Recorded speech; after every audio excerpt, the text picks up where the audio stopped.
ونعوذ بالله من شرور أنفسنا ومن سيئات أعمالنا من يهده الله فلا مضل له ومن يضلله فلا هادي له ونشهد أن لا إله إلا الله وحده لا شريك له ونشهد أن سيدنا ونبينا ومولانا محمدا عبده ورسوله أرسله بالحق بشيرا ونذيرا وداعيا إلى الله بإذنه وسراجا منيرا صلى الله تعالى عليه وعلى آله وأصحابه وسلم تسليما كثيرا كثيرا أما بعد فأعوذ بالله من الشيطان الرجيم بسم الله الرحمن الرحيم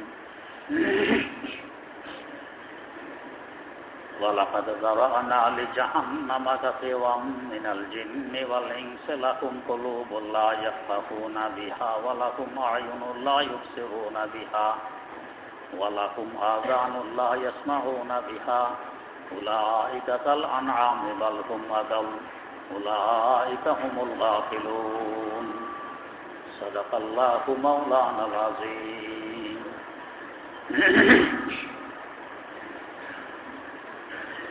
সূরা আরাফের 179 নম্বর আয়াত থেকে তেলাওয়াত করা হয়েছে। তেলাওয়াতকৃত আয়াতে দুনিয়ার মানুষ যে দুই ভাগে বিভক্ত, কেউ জান্নাতি আর কেউ জাহান্নামী, এই সম্পর্কে আলোচনা করা হয়েছে। আল্লাহ রাব্বুল আলামিন বলেন,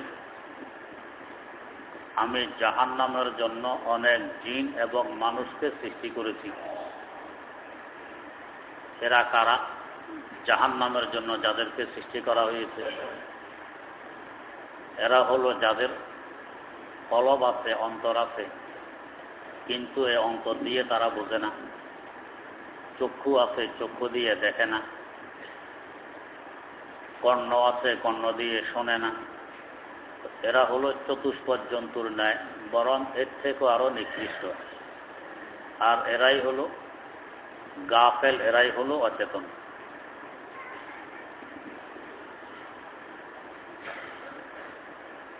এর আগের আয়াতের তাফসীরও বাদ রয়ে গেছে।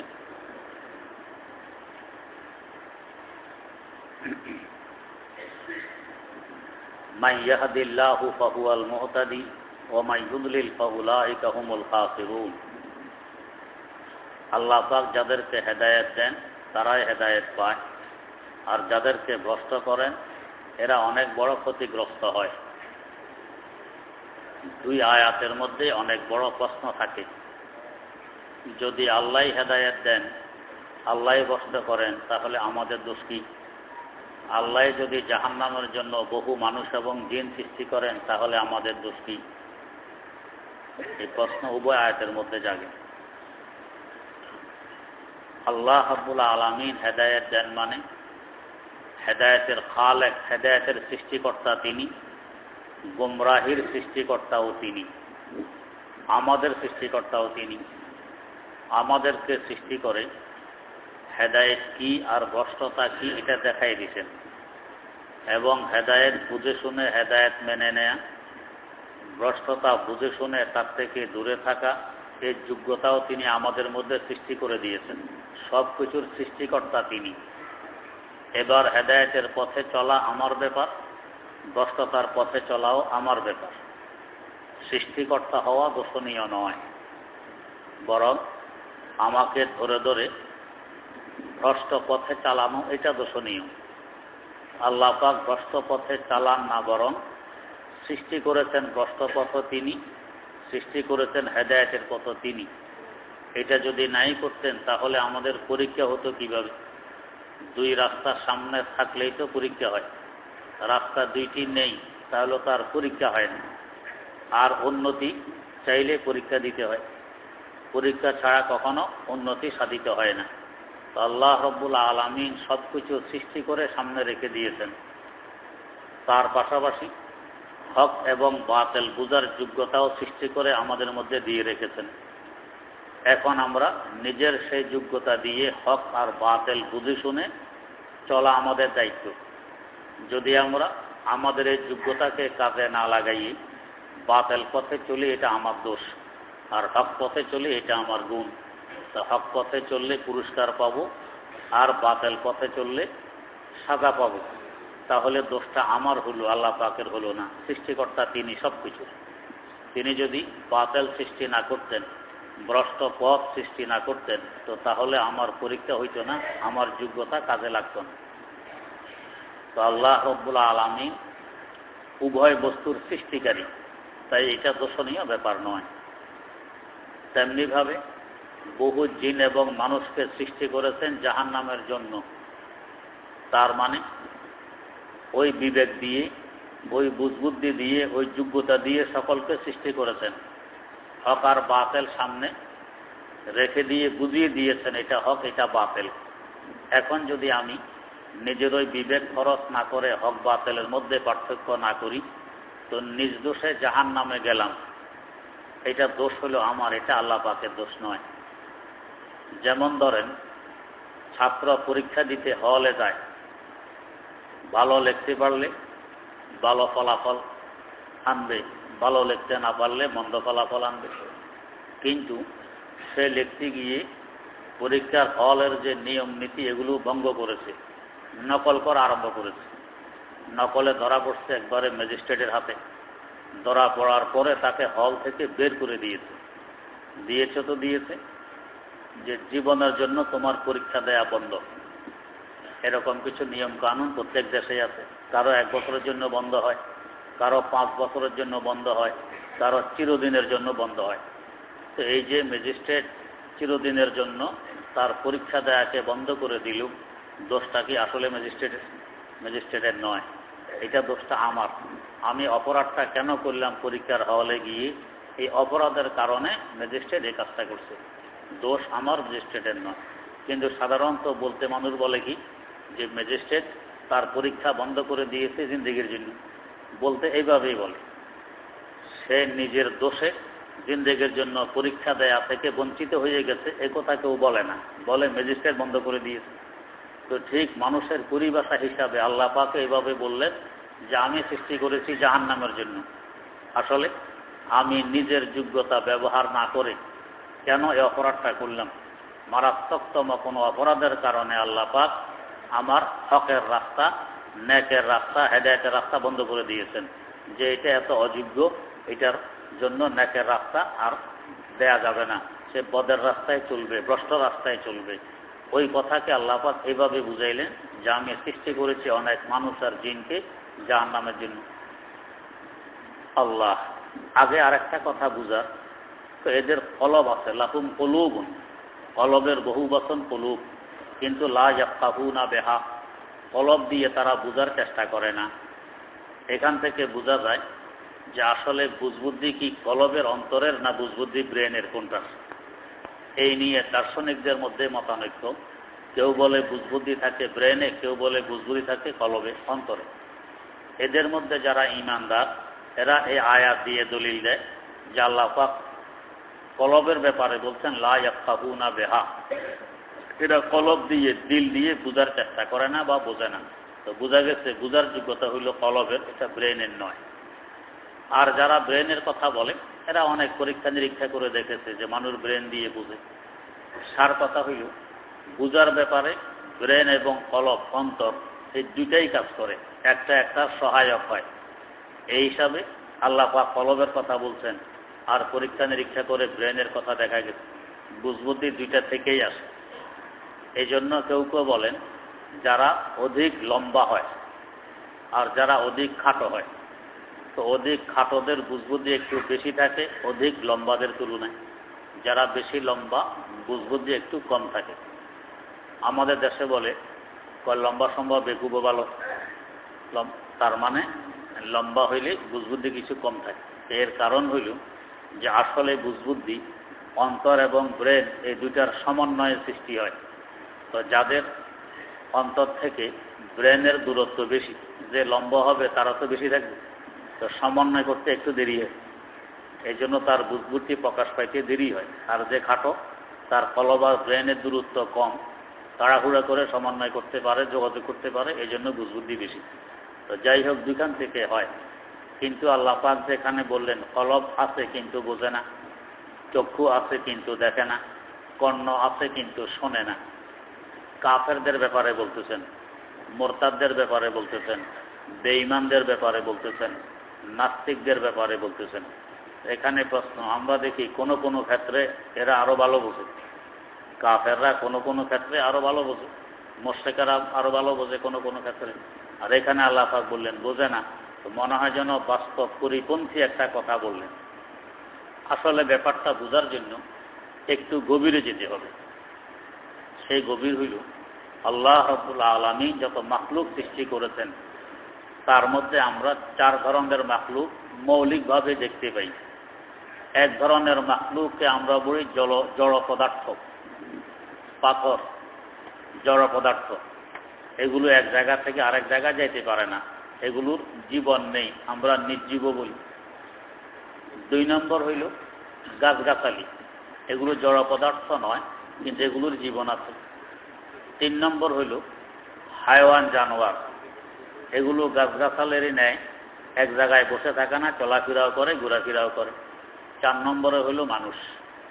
এই 4 ধরনের মাখলুক দেখি মৌলিকভাবে, যেগুলো জড় পদার্থ, আমাদের দৃষ্টিতে জীবন নেই, জীবনহীন। তো এগুলোরও বাস্তবে জীবন আছে, তবে এত অল্প এটা আমরা উপলব্ধি করতে পারি না, পারেন আল্লাহ রাব্বুল আলামিন। কিন্তু এরা উপলব্ধি করতে পারে যে এখন আমার অবস্থা কি, আমার উপর দিয়ে কে যায়, আমার মধ্যে কে শোয়, আমার মধ্যে কে সিজদা করে, আমার মধ্যে কে গুনাহ সংগঠিত করে, এগুলো সব এরা বোঝে, এদেরও জীবন আছে। আল্লামা রুমি রহমতুল্লাহ আলাইহি মসনবী শরীফের মধ্যে বলছেন, তার ভাষায়, তো খাকো বাদো আব আতিশ বান্দা আন বা মানো তু মুর্দা বা হক জিন্দা আন, বা মানো তু মুর্দা বা হক জিন্দা আন। মাটি বলো, বাতাস বলো, আগুন বলো, পাথর বলো, এগুলো আমার তোমার দৃষ্টিতে মুর্দা, জড় পদার্থ, নির্জীব, জীবনহীন, কিন্তু বা হক জিন্দা আন, আমার আল্লাহর দৃষ্টিতে এগুলো সব জিন্দা। এরপরে তিনি কতগুলো দলিল পেশ করলেন এরা যে জিন্দা। একটা দলিল পেশ করলেন, আতিশে নমরুদ রাগার চশমা নিস বা খালিলুল্লাহ তারা কুম পারদনিস, বা খালিলুল্লাহ তারা কুম পারদনিস।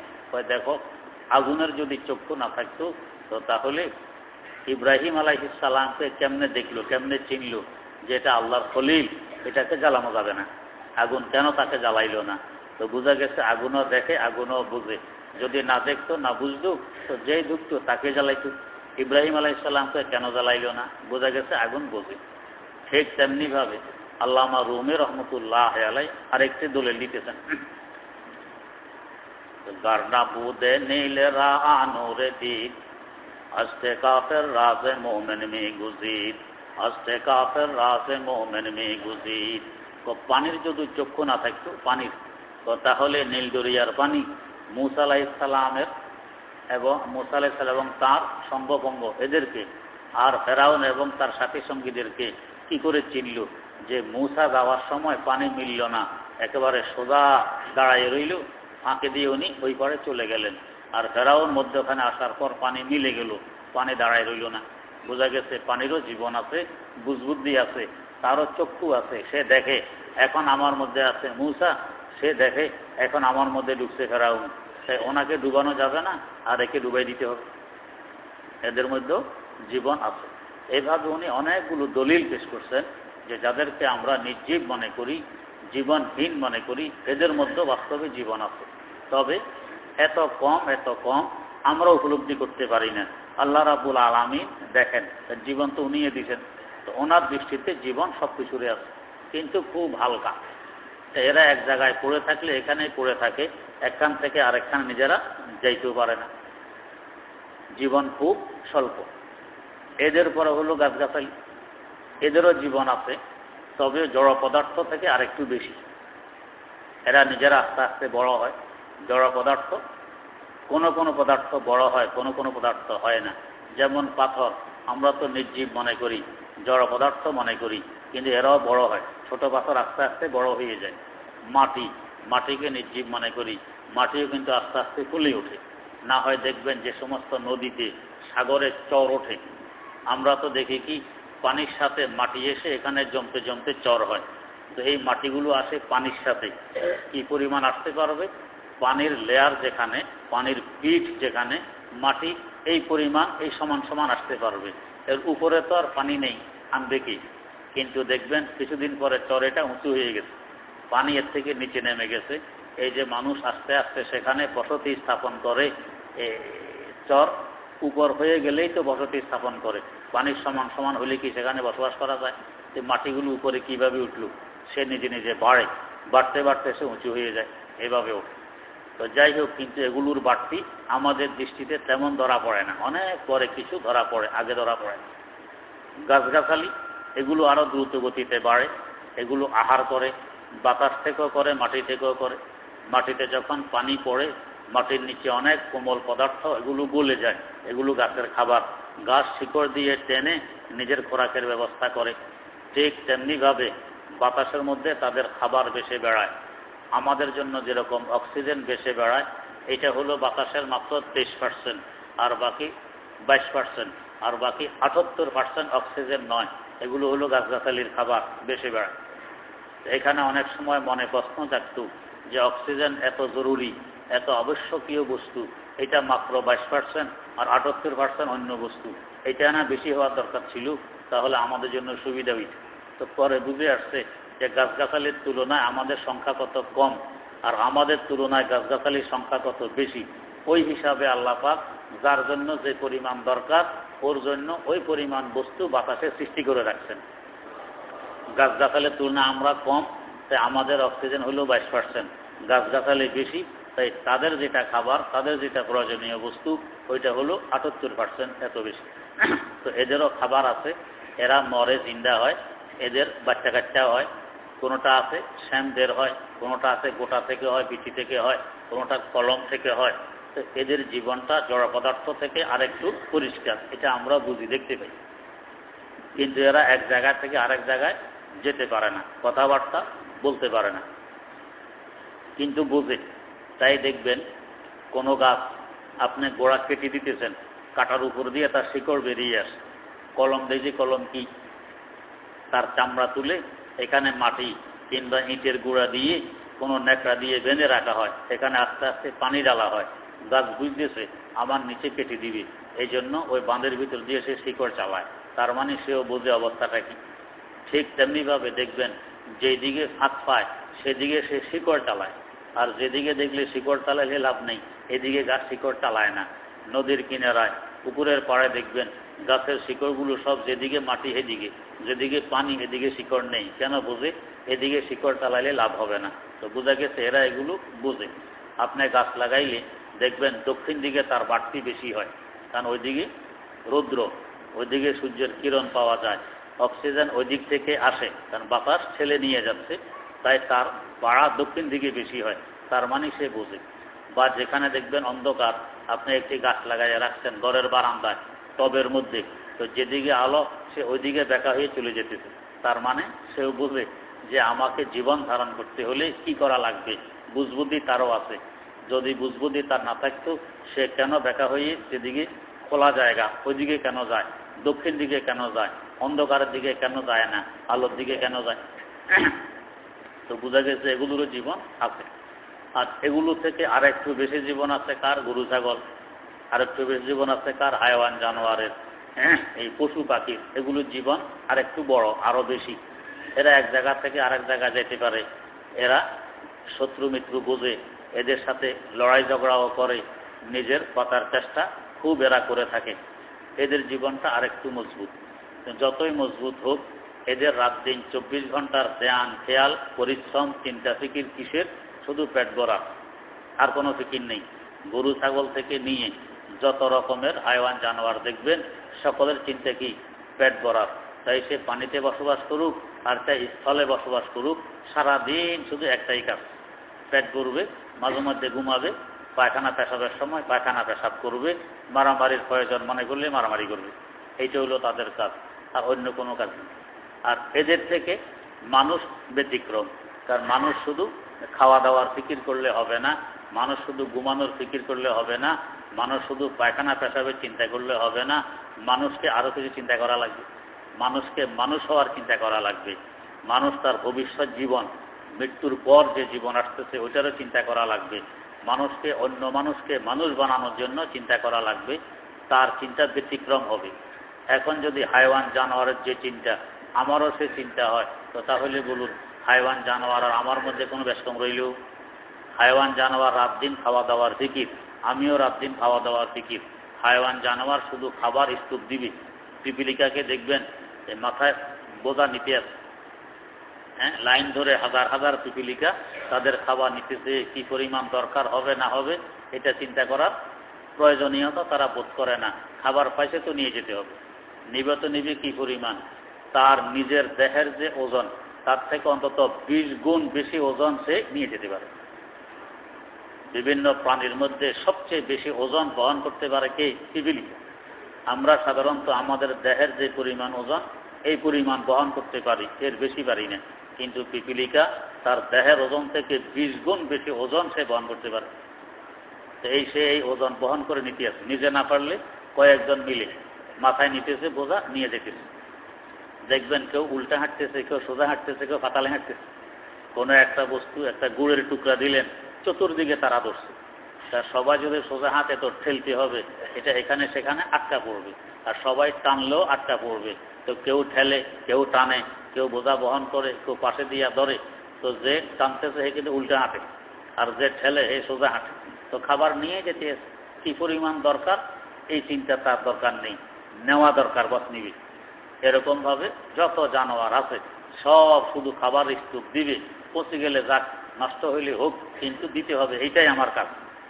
তো আমারও যদি এই কাজে হয় যে বস অর্থ সম্পদ জমা করলাম, পাহাড় বানাই নিলাম, কি পরিমাণ আমার দরকার হবে না হবে এই চিন্তা নেই। দরকার হইলেও অর্থ সম্পদ জমা করব, না হইলেও করব, সম্পদের পাহাড় সৃষ্টি করে রাখবো। তাহলে এই হাইওয়ান জানোয়ার আমার মধ্যে কি ব্যস্তম রইল? আল্লাহ পাক এই হিসাবে বলছেন লাহুম কুলুবুন লা ইয়াফকাহুনা বিহা, এদের কলব আছে। মানুষ হিসাবে সৃষ্টি করছেন, কলব এদের আছে, কিন্তু যে চিন্তা দরকার ছিল এটা করে না। সেটা কি? শুধু খাওয়া দাওয়ার নয়।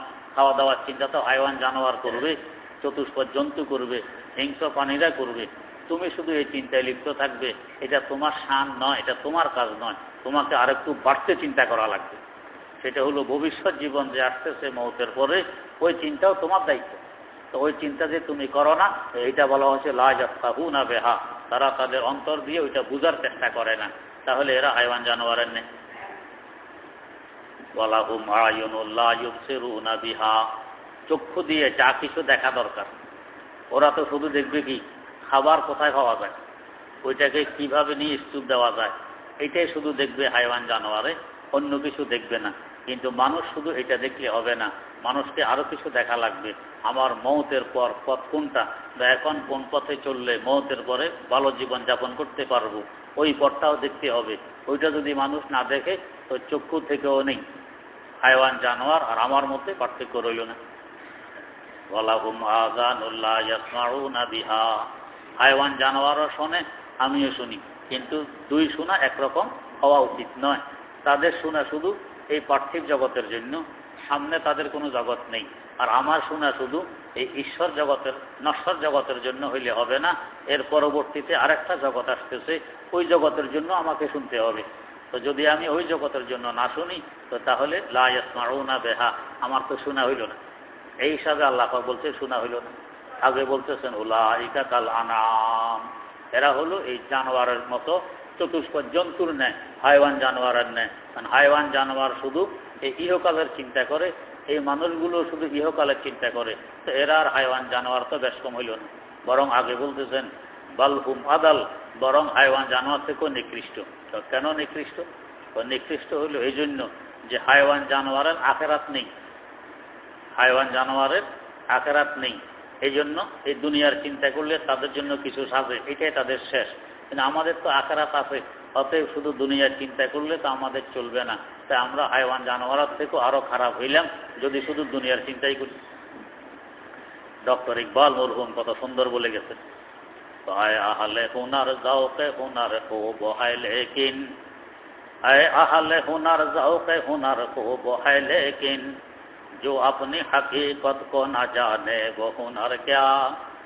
ऐ अहले नज़र ज़ौक़े नज़र खूब है लेकिन, जो शय की हकीकत को न देखे वो नज़र क्या। जो शय की हकीकत को न देखे वो नज़र क्या। ও জ্ঞানী, জ্ঞান অর্জন করো ভালো কথা, কিন্তু যে জ্ঞানে নিজকে নিজে চিনাইতে পারে না এটাকে তো জ্ঞান বলা চলে না। আমি কি হাইওয়ান জানোয়ার নাই, একটা মাখলুক, একটা সৃষ্টি, না আমি অন্য কিছু। যে জ্ঞানে নিজকে নিজে চিনাইতে পারে না তো এটা জ্ঞান নয়। আল্লাহ যে নজর, যে দৃষ্টি নিজকে নিজে দেখাইতে পারে না তো এটা নজর নয়, এটা দৃষ্টি নয়, এটাকে নজর বলা চলে না। তো আমাকে তো ওই দৃষ্টি অর্জন করা লাগবে যে দৃষ্টি আমাকে দেখায়, আমাকে চিনায় আমি কে। ওই জ্ঞান অর্জন করতে হবে যে জ্ঞান আমাকে বুঝায় আমি কে। যদি জ্ঞানে আমাকে বুঝাইতে না পারলো, আমাকে চিনাইতে না পারলো তো এটা জ্ঞান নয়।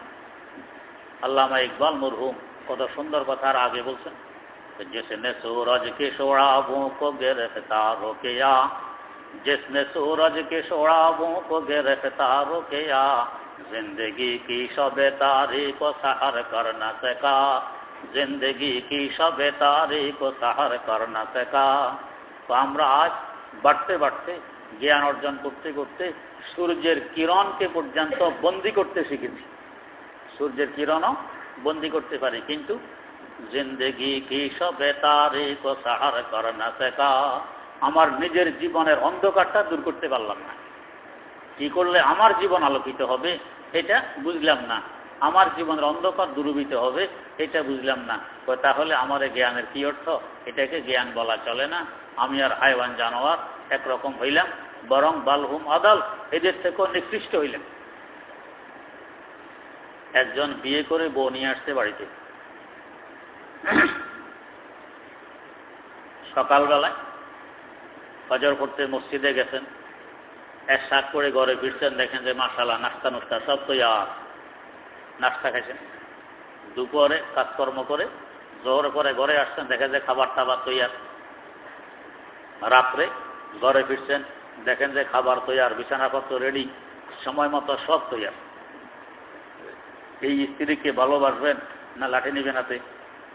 ভালোবাসবেন, যে মাশাআল্লাহ মনের মতো স্ত্রী পেয়েছি, সময় মতো সব তৈয়ার, আমার কোন রকমের সমস্যা নেই, মনের মতো স্ত্রী পেয়েছি, খুব ভালো। আরেকজন বিয়ে করে বউ নিয়ে আসতে বাড়িতে, শিক্ষা দীক্ষা এটা আরো বেশি। সকালবেলায় আসছেন, এশরাকের পরে নাস্তা খেতে, দেন যে নাস্তা বানাই নেই। কি করে? হাতে স্কেল একটা কিংবা হাতে টেপ গরম মাপে। তো কি ব্যাপার? হয় মাত্র মাপ দিয়ে শেষ করলাম, আপনার ঘরের কষ্ট হইল 50 ফিট, মাপ ঠিক করে যাক গেল কোন রকম। দুপুরে আসছেন খানার সময়, জোরে পরে দেখেন যে এখনো টেপ হাত থেকে রাখেনি। কি ব্যাপার? মাত্র দৈর্ঘ্য মাপ দিয়ে শেষ করলাম, দৈর্ঘ্য 90 ফিট দৈর্ঘ্য মাপ। রাত্রে আসছেন, দেখেন যে এখনো খাবার দাবার নেই, বিছানাপত্র ঠিক নেই, টেপ এখনো হাতে। তো কি ব্যাপার? হয় মাত্র উচ্চতা ঠিক করলাম, এটা উচ্চতা হলো 11 ফিট, ঠিক করে। এরপরে শোয়ার সময় আসছেন বিছানায় শুইতে, দেখেন যে বিছানাপত্র ঠিক নাই, হেও বিছানায় নেই। কি করে? এখনো মাপ নিয়ে ব্যস্ত, ঘরের ওজন কত এটা ঠিক করতেছি। কি করবেন আপনি এখন? এই বোধ দরকার নাই, সালাম, 1 তালাক 2 তালাক 3 তালাক যাও। দেখো দোষটা কি করলাম? হ্যাঁ, আপনার যোগ্যতাই তো বের করলাম, আপনি এত বড় আপনার কৃতিত্বই তো বের করলাম, এত বড় ঘর বানাইছেন, এটা কষ্ট এত, দৈর্ঘ্য এত, উচ্চতা এত, ওজন এত, এগুলো সব ঠিক করলাম, ভুলটা কি করলাম? তো ভুলটা কি করলাম বোঝো না? আসল প্রয়োজনীয় বস্তু যেগুলো, এগুলো বাদ দিয়ে এটা করছো। যদি এগুলো ঠিক রেখে এটা করতে তো তাহলে নূরুন আলা নূর হইতো, আরো ভালো হইতো। তা আমাদের তো অবস্থায় সূর্যের কিরণ বন্দি করতে পারছি, সব কিছু করতে পারি, পৃথিবীটা কত বড় এটাও মাপতে পারি, কত কিলোমিটার ব্যাগে ঘুরে এটাও মাপতে পারি, পৃথিবীর ওজন কত এটাও মাপতে পারি, এই সব কিছু মাপ দিছি। কিন্তু আসল যে জিনিস নিজকে নিজে চিনা, আসল যে জিনিস হেদায়েতের রাস্তা চিনা, আসল যে জিনিস আখিরাত চিনা, আসল যে জিনিস আল্লাহ রাব্বুল আলামিনকে চিনা, এটার ধারে কাছেও নাই। এবারে বলেন আল্লাহ পাক কি বলবেন? তো আল্লাহ তোমার বড়ত্বই তো প্রকাশ পাইল আমার এই মাবদুফের মাধ্যমে, বড়ত্ব প্রকাশ পাইলে কি হবে? আসল যেটা দরকার ছিল এটা তো করো নাই, এই জন্য তুমি বালহুম আদাল, হাইওয়ান জানোয়ার থেকেও তুমি নিকৃষ্ট। উলাইকা কাল আনআম বালহুম আদাল, এরা হাইওয়ান জানোয়ারের ন্যায়, বরং এর থেকেও নিকৃষ্ট। কারণ যে বুঝের তোমার দরকার ছিল ওই বুঝটা তুমি বোঝো। জাতি আর বিজাতির মধ্যে এটাই পার্থক্য, মুসলিম অমুসলিমের মধ্যে এটাই পার্থক্য, জ্ঞানী আর নির্বোধের মধ্যে এটাই পার্থক্য। জ্ঞানীরা এ শুধু খাওয়া দাওয়া, ঘুম আর পায়খানা পেশাবের চিন্তা করবে না, আরো কিছু চিন্তা করবে, পরকালের চিন্তা করবে, মানুষ হওয়ার চিন্তা করবে, সৃষ্টিকর্তার সাথে সম্পর্ক গড়ে তোলার চিন্তা করবে। এই চিন্তা বাদ দিয়ে সারাদিন শুধু একই ফিকির, শুধু খাওয়া দাওয়া, সারাদিন শুধু অর্থ উপার্জন, এই নিয়েই দান্দা, এটার ভিতরে আমি ডুবে থাকি, তাহলে হায়ওয়ান জানোয়ার থেকে আমি আরো নিকৃষ্ট হইলাম। তাই বুজুর্গেরা বলেন আজমাল্লাহ এতে বাহরা দাদি ওয়াজবাহা যেমনি জোহাম, আজমাল্লাহ এতে বাহরা দাদি ওয়াজবাহা যেমনি জোহাম, বগজারাজ হেজে বাহাজেম কেজমালা একে বগজারি, ওয়ারশাওয়াদ হাসলত তোরা মেসলে বাহাজেম আয় বাসার, কারো আজ হায়ওয়া সভি হেজে মালা একে বগজারি, কারো আজ হায়ওয়া সভি হেজে মালা একে বগজারি। দেখো নূরের তৈরি ফেরেশতা যারা মাসুম, এদের সাথে তোমার একটি সম্পর্ক আছে, সেটা কি? এরা কখনো সৃষ্টিকর্তার অবাধ্য হয় না। সৃষ্টিকর্তা যা বলেন এরা তাই করে, এক চুল বেশকম করে না। এদের সাথে এক সম্পর্ক তোমার আছে। আর এক সম্পর্ক ওয়াজবাহাজেমনি জোহাম, বন জঙ্গলের চতুষ্প জন্তুর সাথেও আছে। এরা কি? হালাল হারাম, বৈধ অবৈধ, এই চিন্তা ফিকির ধারে কাছে পাইছে, সামনে খাবার তো খাইতেছে, এটা কার, আরেকজনে এনে রাখছে না, আমার জন্য বৈধ না অবৈধ কোনো চিন্তা নেই। এক কুকুর গোস্ত এক টুকরা এনে রাখছে, আরেক টুকরা আনতে গেছে, আরেকটা সেটা নিয়ে দৌড়, এটা ফিরে এসে দেখে যে এই টুকরা নেই। এই যে আগের জন্য দৌড় দিল এটা নিয়ে, আরেকজনে রাখলো, এটা আমার নয়, আমার জন্য এটা নিয়ে দৌড় দেওয়া বৈধ হইল কি অবৈধ হইল, হালাল হইল কি হারাম হইল, এই চিন্তা কি কুকুর করে? করে না। তেমনি ভাবে গরু রশি ছিঁড়ছে, ছিঁড়ে সামনে কাছে দাম খেত খাইতেছে, খেতিটা কি আমার মালিকের না আরেকজনের, আর আমার মালিকের হইলেও খাওয়ার অনুমতি আছে কি নেই, এই চিন্তা কি গরু করে? মোটেও করে না। বা সুযোগ পাইছে তো খানা শুরু।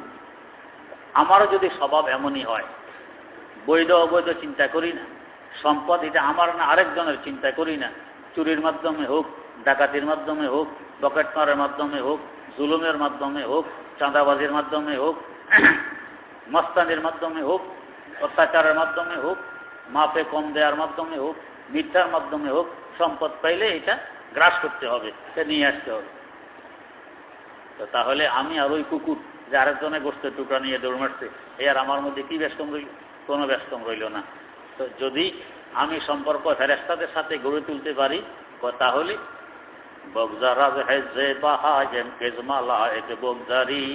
ফেরেশতাদের থেকেও তোমার দাম আরো বেড়ে যাবে, আল্লাহ পাকের মেহেরবানি। কারণ ফেরেশতার মধ্যে অবৈধ কাজ করার যোগ্যতা নেই, নাজায়েজ করার যোগ্যতা নেই, সবসময় জায়েজে করে। তোমার মধ্যে যোগ্যতা আছে, ওটাকে ব্রেক দিয়ে তুমি ফেরেশতাদের সম্পর্ক গড়ে তুলছ, এটা তোমার কৃতিত্ব। এই জন্য তোমার দাম এখন ফেরেশতাদের থেকেও বেশি।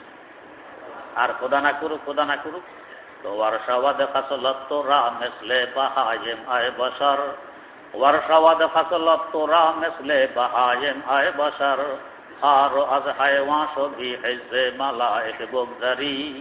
আর যদি হায়ওয়ান জানোয়ারের সাথে সম্পর্ক গড়ে তোলো, জায়েজ না জায়েজের চিন্তা ফিকির নেই, হক না হকের বিবেচনা নেই, যেমনে যা ইচ্ছা এমনি চলতেছো, স্বাধীন জীবনযাপন করতেছো, হায়ওয়ান জানোয়ারের নেই, তাহলে ফেরেশতাদের সম্পর্ক যে বাদ দিলে, একটা গুণ তোমার মধ্যে ছিল, সেই গুণকে তুমি কাজে লাগাও নি, তাই এখন হায়ওয়ান জানোয়ার থেকেও তুমি আরো নিকৃষ্ট হয়ে গেছো।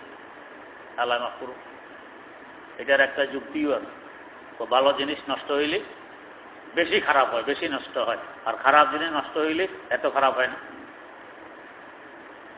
যেমন ধরেন আমরা ভালো জিনিস খাই না, খারাপ জিনিস খাই?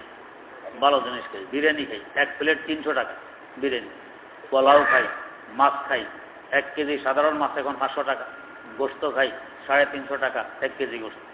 তা আমরা এই ভালো ভালো জিনিস খাই, খাওয়ার পরে এটা নষ্ট হয়, নষ্ট হয়ে যখন বের হয় তো কি হয়? গু। বের হওয়ার পরে হয় গু। আর গরু ছাগল এরা কি খায়? খড়, ঘাস, বসি, এগুলোকে এক প্লেট 300 টাকা হয়, বরং এক বস্তা 300 টাকা হয় না, আরো কম। এই খারাপ জিনিস খাইতেছে, এদের ফেটে যাওয়ার পরে হচ্ছে কি গোবর। এবার আসুন গোবরের রেশন কত? গোবর বেচা কিনা হয়, গাছের গোড়ায় দেই, খেত খামারে দেই, নিজের ঘরের ভিতর টবের মধ্যে দিই, যে কামরায় শুই সে কামরা আছে গোবর টবের মধ্যে ব্যবহার করতেছি, হাতে ধরি ব্যবহার করতেছি। এটা বেচা কিনা হয়, দাম আছে। গোবর এক বস্তা 100 টাকা, 150 টাকা, 200 টাকা দিয়েও কিনতে হয়। কিন্তু আমার আপনার বস্তা কেন 10 মণ গু যদি বিক্রি করেন, দেবে কি 100 টাকা দিবে? আর এইটা যে কামরায় শোন সেই কামরায় টবের মধ্যে দিবেন, যে চলো এই যে আমার পেটের ভিতরে হইতেছিল তো ঠিক আছে, বাহির হয়েছে আর কি, এখন টবেই থাকুক, এখানে ঘরের ভিতর রাখবেন না। এটার দিকে তাকানো যায় না, ধরা যায় না, এটার গন্ধ সহ্য করা যায় না, এই অবস্থা হয়েছে। কেন? আগে ভালো ছিল, 300 টাকা ছিল এক প্লেটের দাম, নষ্ট যখন হয়েছে এত নষ্ট হয়েছে। আর ওই গরু ছাগল যেটা খাইছে আগে এত ভালো ছিল না, তাই নষ্ট হওয়ার পরও এত খারাপ হয়নি। বা বিরিয়ানি মারকন খাইলেন না, এমনি ফাতিলে রয়েছে 2 দিন ধরে ফাতিলে ডাকনা তুলে দেখেন গুয়ের যে গন্ধ, মাশাআল্লাহ সেই গন্ধ বিরিয়ানি হয়েছে, এই পরিমাণ পৌঁছছে। আর যদি সাদা ভাত পৌঁছতো এটাকে পানি দিয়ে ধুয়ে লবণ দিয়ে খাওয়া যায়, কিন্তু এই বিরিয়ানি পৌঁছলে পানি দিয়ে ধুয়ে লবণ কেন, ঘি দিলেও খাওয়া যাবে না। কেন? বাতেল প্লেট 300 টাকা ছিল না, 30 টাকা ছিল, আর এটা 300 টাকা ছিল। তো ভালোটা নষ্ট হইলে এত নষ্ট হয়, খারাপটা এত নষ্ট হয়। আমরা তো ছিলাম আশরাফুল মাখলুকাত, জড় পদার্থ থেকে আরেকটু বুঝবুদ্ধি রাখে গাছগাছালি, এদের থেকে আরো রাখে গরু ছাগল হাইওয়ান জানোয়ার, আর এদের থেকে বেশি রাখি আমরা, সবচেয়ে ভালো ছিলাম। কিন্তু ওই ভালো অনুযায়ী থাকতে পারলাম না, নষ্ট হয়ে গেছি। এখন কি পরিমাণ নষ্ট? হাইওয়ান জানোয়ারের থেকেও নিকৃষ্ট হয়ে গেছে। আর হাইওয়ান জানোয়ার খারাপ হইলে এরা আগেও খারাপ, এত খারাপ হবে না, কত খারাপ আমরা হই। এই জন্য আমাদের জন্য আল্লাহ মাফ করুক, জাহান্নাম আছে, হাইওয়ান জানোয়ারের জন্য জাহান্নাম নেই। আমাদের জন্য আখিরাতে শাস্তির ব্যবস্থা আছে, হাইওয়ান জানোয়ারের জন্য এগুলো নেই, কারণ ওরা এত ভালো ছিল না। এখান থেকে আরেকটি কথা বুঝতে পারি, এই যে 300 টাকা প্লেটের বিরিয়ানি আমার পেটে যাওয়ার পরে গু হইল, কে বানাইছে গু? আমি এতে বানাইলাম। 300 টাকা প্লেটের বিরিয়ানিকে গু বানাইছে কে? আমি। এই যে ফল কিনলাম 300 টাকা দিয়ে 1 ডজন, এই কমলা কিংবা মালটা কিনলাম 1 কেজি 200 টাকা দিয়ে, এটাকে গুকে বানাইছে আমি। আমার ভিতরে যত ভালো বস্তু যায় আমি এটাকে পচাইয়া দুর্গন্ধময় বানাইয়া একেবারে কোনো দাম নেই, একেবারে মূল্যহীন বানাইয়া বের করি। এবার আন্দাজ করে আমার মূল্য কত? তার মানে আমি হইলাম একটা নাপাকের কারখানা, মূল্যহীন বস্তুর ফ্যাক্টরি। আমার ভিতরে যেটা ঢোকে এটারে আমি এরকম বেদামি বানাইয়া দিই। তাহলে আমার দাম কতটুকু? আল্লাহ মাফ করুক। আহা, এখান থেকে চিন্তা করুন আমার দাম কতটুকু।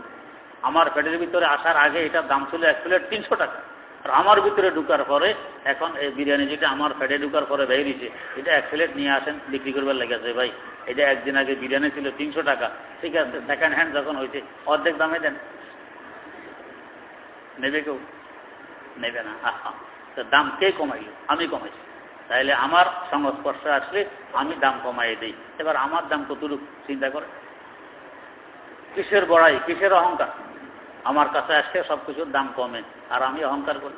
আহা, এক বুজুর্গ তার মুরিদকে বলছেন যে সবচেয়ে কম দামি বস্তু আমার দরবারে নিয়ে আসবে। তো মুরিদ কম দামি বস্তু মনে করতে বুঝি কুকুর কম দামি, তো কুকুরে গলা রুটি লাগাইতে গেছে, কুকুর কথা বলে, তো আমারে কম দামি খাইছো, আর কিছু খাওয়া নাই দুনিয়াতে। তো গেছে বিড়ালের গলা রুটি লাগাইছে, বিড়ালও কথা বলে, আমারও খাইছো কম দামি, আর কিছু খাও নাই। শেষ মাস গেছে শুয়োরে গলা রুটি লাগাইছে, শুয়োরও কথা বলে, আমারে কম দামি খাইছো, আর কিছু খাও নাই। কারণ সব কিছুই কথা বলে, আমি কম দামি নই। আল্লাহ শেষ মাস দেখলো যে এই গুয়ে নিয়ে যায়, গু এটার থেকে কম দামি তো আর কিছু নেই। তো গু আনতে গেছে, এখন গুও কথা বলে, ও আমার কম দামি খাইছো, গতকালকে আমার 1 প্লেট ছিল 300 টাকা, আমারে কম দামি কে বানাইছে? তুমি বানাইছো, তোমার মতো আরেকজনে বানাইছে, আমারে কম দামি দেখছো, তোমারে চোখে দেখো না। শেষ মাস মরে নিজের হাত বেঁধে পীরের কাছে গেছে, হুজুর কম দামি বস্তু আমাকে পাইছি আর কাউকে পাইনি। হ্যাঁ, এখন কামিয়াব হয়েছে, এখন বুঝে আসছে তুমি যে কম দামি। এটাই হলো দামি হওয়ার মূল বস্তু। যখন নিশ্চয় নিজে কম দামি মনে করতে পারবো তখনই আল্লাহ পাক আমাকে দামি বানায়। তো সব কিছুর দাম আমার থেকে বেশি, আমার দাম সবচেয়ে কম, আর আমার কাছে ঢুকলে আমি সবারই কম দামি বানিয়ে দিই। কত কম আমার দাম? তো নিজের হাত বেঁধে পীরের দরবারে নিছেন, হুজুর আমার দামে সবচেয়ে কম, এর থেকে কম দামে আর কিছু পাইনি। হ্যাঁ, এখন এই কামিয়াবির রাস্তায় মাত্র উঠছ, এবারে সামনে অগ্রসর হও, ইনশাআল্লাহ তারাক্কি হবে, উন্নতি হবে, এবার দাম বাড়ে। আল্লাহ, তাহলে কাফের মুশরিক, নাস্তিক, মুরতাদ, বেঈমান, বদ্দিন, এদেরও দেখি চক্ষু আছে, কর্ণ আছে, অন্তর আছে, বোঝে। তো এই বুঝ নয়, কারণ এই বুঝ তো হাইওয়ান জানোয়ারও বোঝে, গরু ছাগলও বোঝে। গরু ছাগলও কি ইচ্ছা করে আগুনে লাফ দেয় না? গরু ছাগলকে ইচ্ছা করে পানিতে ডোবে না। এরা কি ইচ্ছা করে মরতে যায় না? তো তাহলে এরা এগুলো বোঝে, আমি এগুলো বুঝলাম। তো এই বুঝ তো বুঝ নয়, আমার বুঝ আর একটু ব্যতিক্রম হইতে হবে, তবে আমি মানুষ। এদের থেকে ব্যতিক্রম যদি আমার বুঝ না হয়, তা আমি কিসের মানুষ? বালহুম আদাল, আমি এদের থেকে আরো নিকৃষ্ট হইলাম। আল্লাহ রাব্বুল আলামিন আমাদেরকে সহি বুঝে বাস্তবে মানুষ হয়ে আখিরাতে জান্নাতুল ফেরদাউস নসিব ফরমান।